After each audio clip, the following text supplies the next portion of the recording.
Canada کی 2,02,080 kilometre کی coast line دنیا میں پہلے نمبر پہ ہے۔ کوسٹ لائن کا مطلب کسی بھی ملک کا وہ بارڈر ہے جو کہ سمندر، جھیل یا دریا کے ساتھ لگتا ہو۔ کینیڈا کی کوسٹ لائن کو اگر پیدل طے کیا جائے تو 4.5 سال کا عرصہ لگ جائے۔ ہسٹری: کینیڈا میں 2 زبانیں بولی جاتی ہیں، فرینچ اور انگلش۔ یہاں پر فرینچ بولے جانے کی سب سے بڑی وجہ یہ ہے کہ 1534 میں فرانسیسی سیاح جیکس کارٹر نے کینیڈا کو دریافت کیا۔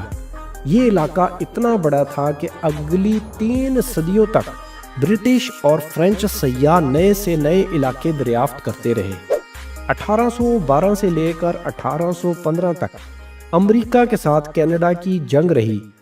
اس وقت کینیڈا ایک برٹش کالونی تھی جسے 1 جولائی 1867 کو آزادی ملی، مگر اصل آزادی 1 جولائی 1982 کو ملی اور ایک آزاد اور خود مختار ملک کی حیثیت سے دنیا کے نقشے پر نمودار ہوا۔ 1982 میں ہی کینیڈا کا آئین بنا۔ ٹورنٹو: یہ کینیڈا کا سب سے بڑا شہر ہے جو کہ فنانس، بزنس، ٹیکنالوجی اور انٹرٹینمنٹ کا مرکز ہے۔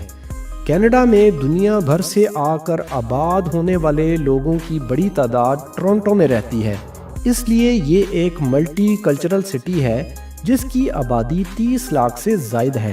سی این ٹاور بھی ٹورنٹو میں موجود ہے جس کی اونچائی 553 میٹر ہے، جو کہ دنیا میں موجود فری اسٹینڈ سٹرکچرز میں سے ایک ہے۔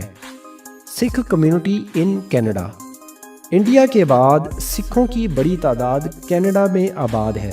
جب انڈیا میں خالصتان کی تحریک چلی تو بہت سارے انڈینز کینیڈا میں آ کر آباد ہوئے اور آج 8 لاکھ سے زائد سکھ کینیڈا میں آباد ہیں اور ان کی زیادہ آبادی برٹش کولمبیا، البرٹا اور انٹیریو میں موجود ہے۔